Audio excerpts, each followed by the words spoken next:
మా కుల బంధువులందరికీ నమస్కారంలో. నా పేరు ఓ శ్రీనివాస, కడప జిల్లా, అన్నమయ్య జిల్లా, అలాగే ఆంధ్రప్రదేశ్ బీసీ సంక్షేమ సంఘం చెన్నై రాష్ట్ర అధ్యక్షుల్ని, కొట్టేరు రాష్ట్ర అధ్యక్షుల్ని. ఈ సమావేశానికి ముఖ్య అతిథిగా వచ్చిన కందుల చంద్రశేఖర్ వడియారాజు గారికి, అన్నగారికి, రాష్ట్ర అధ్యక్షులు, అలాగే గౌరవ అధ్యక్షులు లక్ష్మీకాంత మామ గారికి,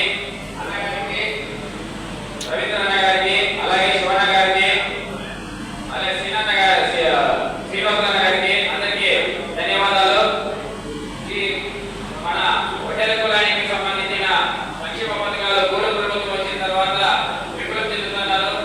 అన్ని సంక్షేమ పథకాలు వదులుతామని చెప్పి ఆ రోజు గూడెం ప్రభుత్వం ఎలక్షన్ మూమెంట్ లో మమ్మల్ని గెలిపించండి, మీకు ఏమేమి కావాలో వాటి సంక్షేమ పథకాలు అమలు చేస్తామని చెప్పి ఆ రోజు గూడెం ప్రభుత్వము యోగా పాదయాత్ర నారా లోకేష్ గారు వచ్చినారు. ఆ యోగా పాదయాత్రలో చెప్పిన హామీలని ఇంతవరకు నెరవేర్చలేదు. 30% అన్నారు.